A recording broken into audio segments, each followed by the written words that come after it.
All right, traffic nets normally have net liaisons. These are people that can either bring traffic to the net or send traffic out.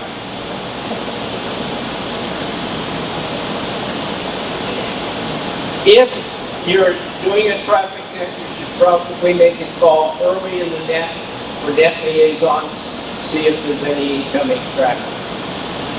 Oftentimes, one of those liaison stations will tell you they're available for outgoing traffic. Even on some of the other nets, if you feel there's going to be traffic, you may ask for a liaison station. Technically, anybody that's signed up as an official relay station is supposed to know how to relay and have contact with one or more, or two or more nets, so they can move traffic. Or, like I do, I type it into WinLink and send it to the WinLink system.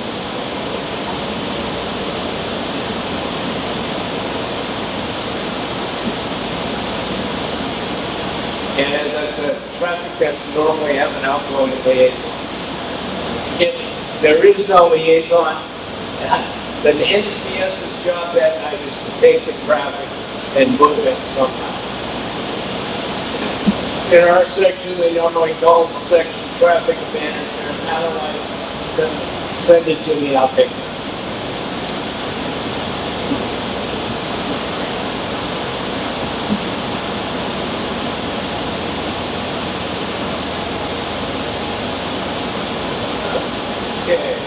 Relay stations. The net control may not hear all the stations.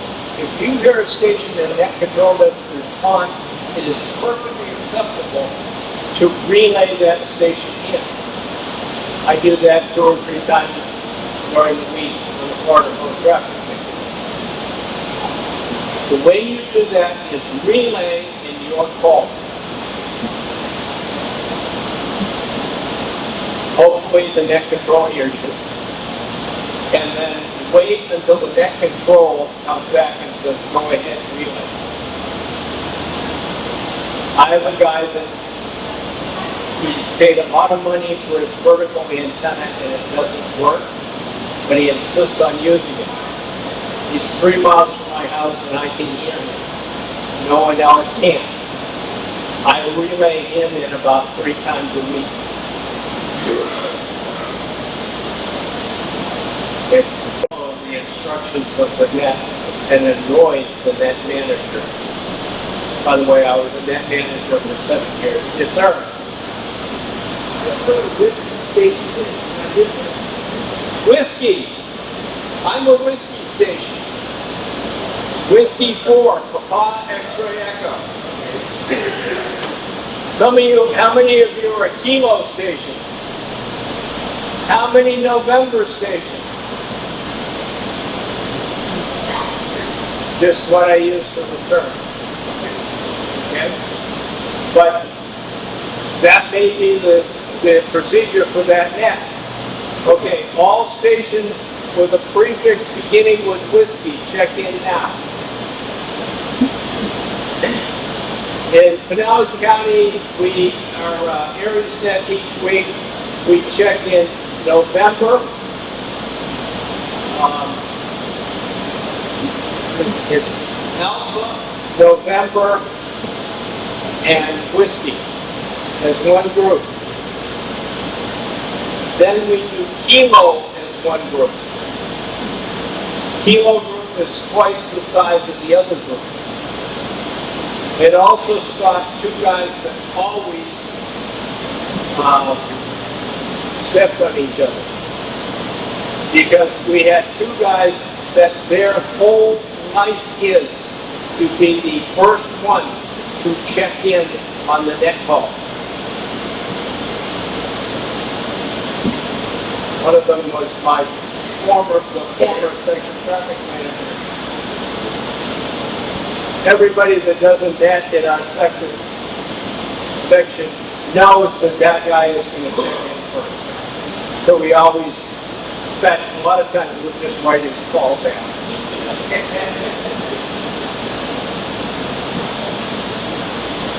If you don't, when possible, especially on HFNet, ask for relays. After you brought, ask for a group, then go, are there any relays? Because a lot of people are reluctant to relay in another station. They feel that they might be interrupting the net.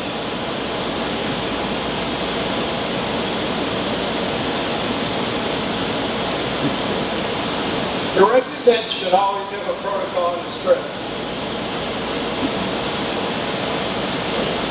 Protocol defines the composition of the net, the procedures for the net that need to be followed.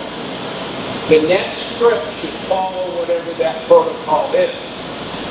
And I always do mine in about a 14:1.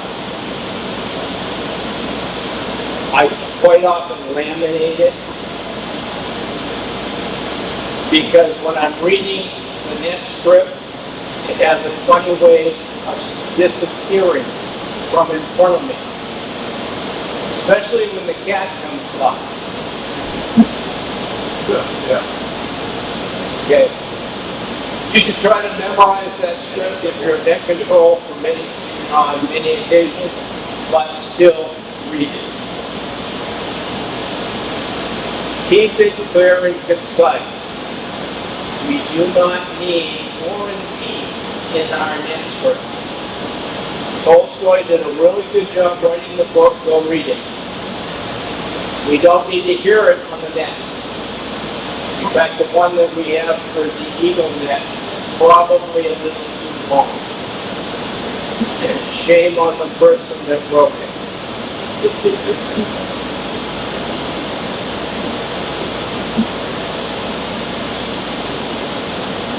We try to avoid overhead. We try to execute the net as quickly and as efficiently as possible. As I said, the control station should memorize the script, avoid sidebar discussions, refer to them after the net. Remember, emergency traffic can come at any time and takes precedence over everything. So you don't need to ask for it. Although many of us do. Normally it's practice, especially on traffic net, to ask if anyone has priority traffic.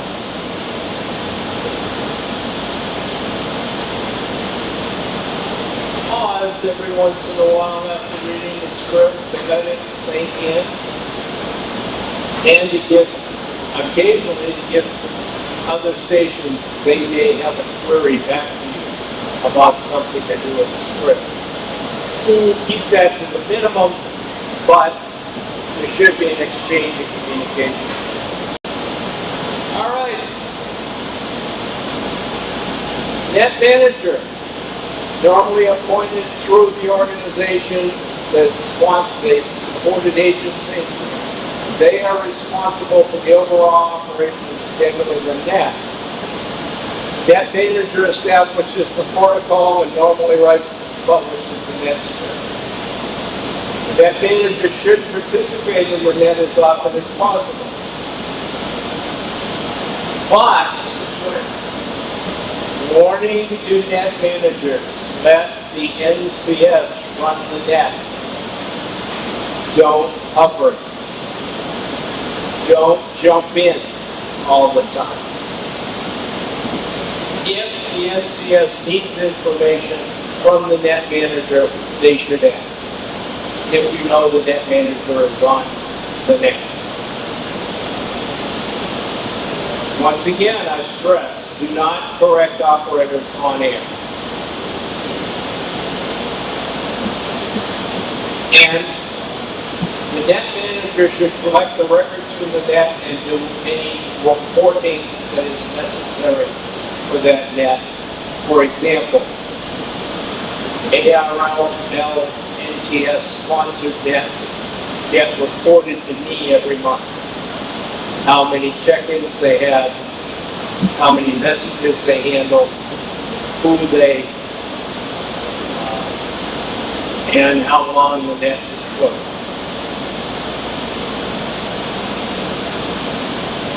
As a net control, be on time. Same for participants.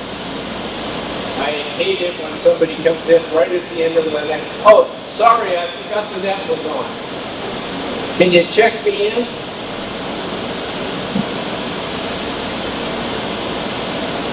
All stations should, unless the protocol says differently, remain on the net until the net is closed. Please be ready when your station is called. Once again, hems and haws and ums and ahs, just don't add to the communication. I keep a little notepad, because I'll write down something if there's something I need to bring up with. Avoid chit chat. You don't need a dissertation on your last surgery. Now, you may want to share that with somebody. Do it outside. I recommend that all of you study the reference material outside. It has some very good information on how to run nets. Always follow the instructions in net control. And guess what I'm going to stress? Listen, listen, listen. Pay attention. Don't interrupt net control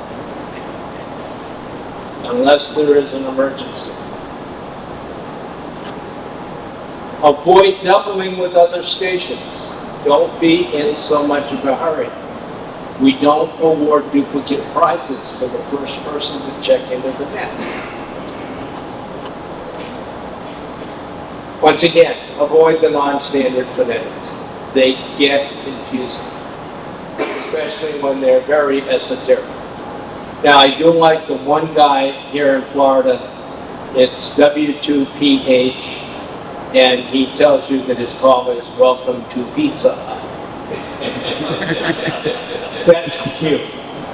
But when he does check in, it's Whiskey 2 Papa.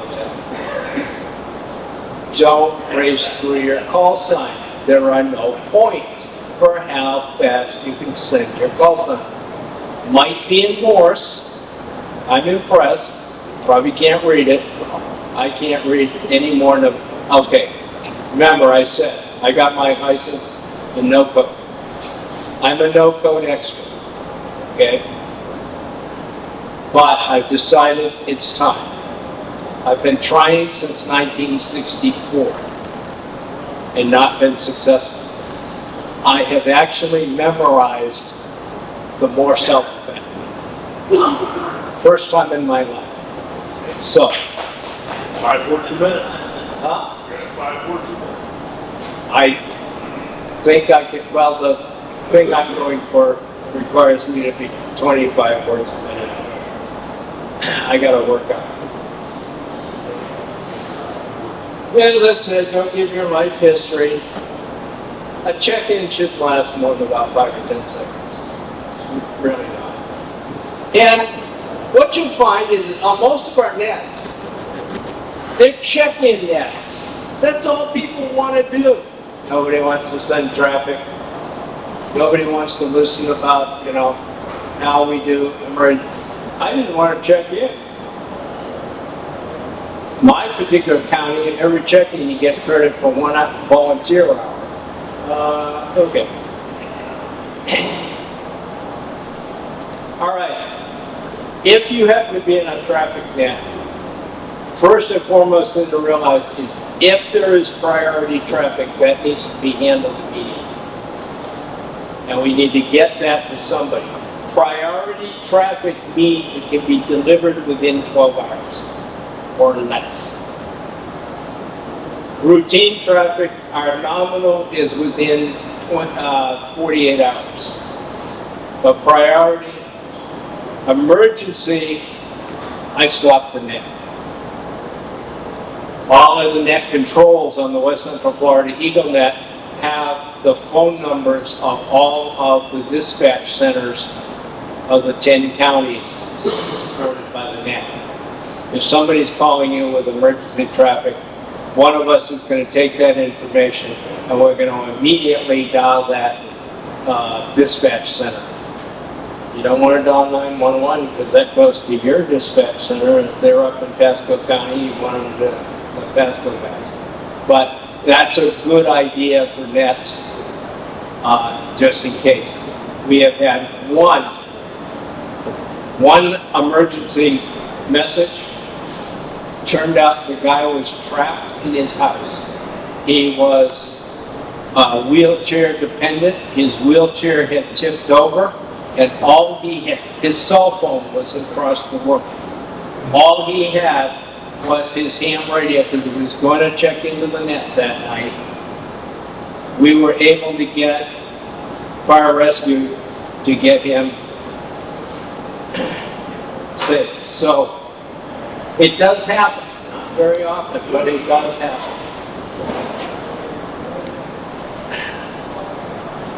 On the traffic nets, obviously we want to know if there's liaisons, because if you don't have liaisons, the traffic can't go anywhere. You know, if it's destined for Ohio and there's no outgoing liaison, how's it going to get there? Yeah, they're going to send it to me and I'm going to send it to them. But that's different. Ask for the call signs of stations holding traffic. Don't ask them what the traffic is. Just say, any station holding formal written traffic. Get a list of their call signs. Then go back to each one of them and find out what it is. Rotate through those stations, write it down. Now, here's a little thing that gets a little ugly on traffic nets. The net control should ask the station that is going to receive the message to call the station that's going to send the message. That's the order. That's the order. Because the last thing you want is the guy that's going to receive the message to hear the station that's going to send the message. That has to be confirmed. Otherwise, there's no such doing.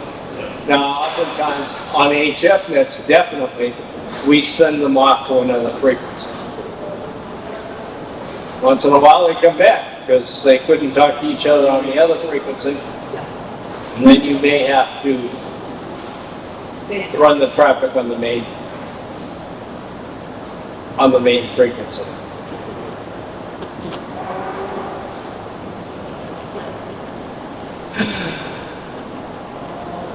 The other one that gets me, traffic should follow the minimum hops rule.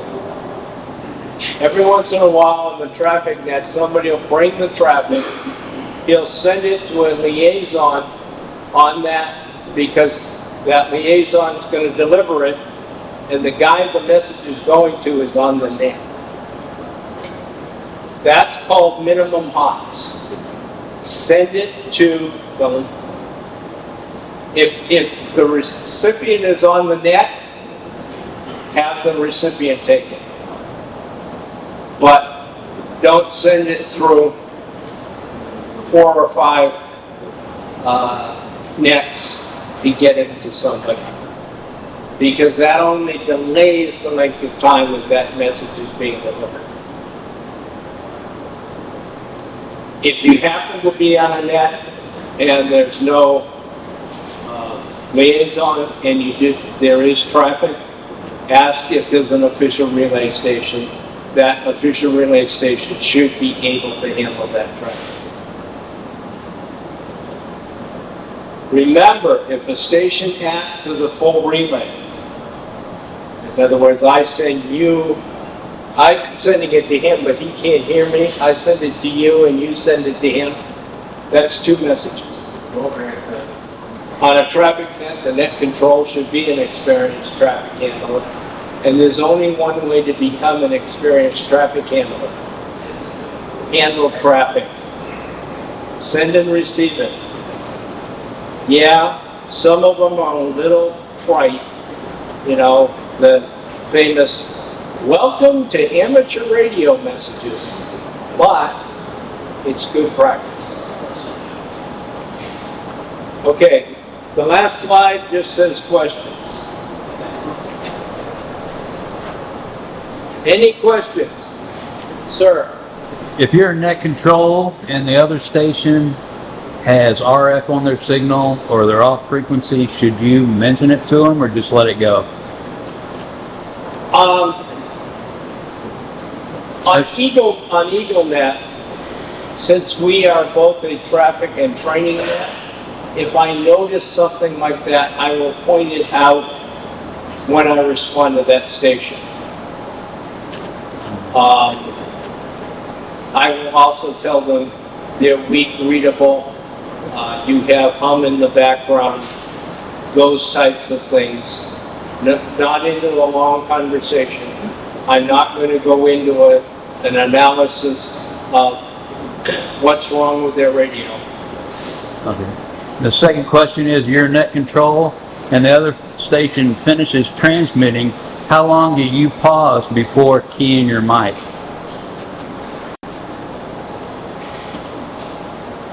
About 3 seconds, 3 to 5. Thank you. Okay? Especially in a link repeater system. Oh, one more question. As a net control, how often do you identify your station? Remember, you have to identify every 10 minutes. So, I normally build that into the script. Now, it doesn't have to be on the 10-minute mark every time. It's any time within that 10 minutes that you've identified, that resets the clock, okay? So, I go through 10 counties. Some of them are paired up, some of them aren't. But I go through about 3, and then this is W4PXE looking for Hardy and Highlands County stations. That type of thing. Sir? Well, do you have this presentation available, like online or anywhere where we can? I hope so. I haven't got there yet. Next question. For us absolute movies, how would you recommend getting started finding our local nets?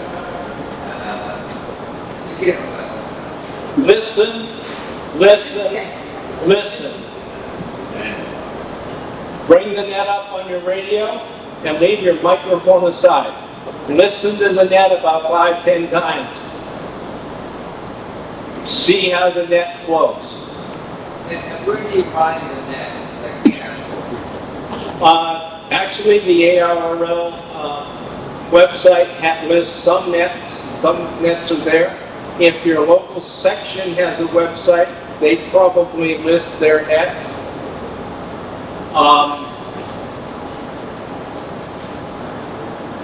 There's a list of a lot of HF nets on a couple of web pages, but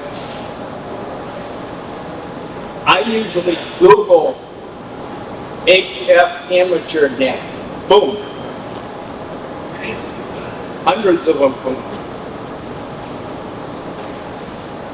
up. Do you run the practice net and the traffic net at the same time? Yes, because we have a link repeater system that covers the whole section, and it is defined as a traffic net, but 90% of the people that check into that net probably got their call 2 weeks ago. Okay. So a little training and responsibility. Is it a StarNet? Now, EagleNet. EagleNet? We live. Up in Citrus. Now, I don't think I'd get it. unless you a lot of power, you might be able to hit the holiday tower. Yeah. No, we're the West Central Florida County. No, I was in Pinellas, I used to, listen, yeah. And then we allow Hernando, because we have a bunch of people from Hernando that like to check into the net, although they're actually North Florida section. Any other questions? I thank you for your attention, and I will see what I can do about getting the slides posted someplace where people can find them. Thank you, Dave. Push comes to shove, my call, ARRL.net.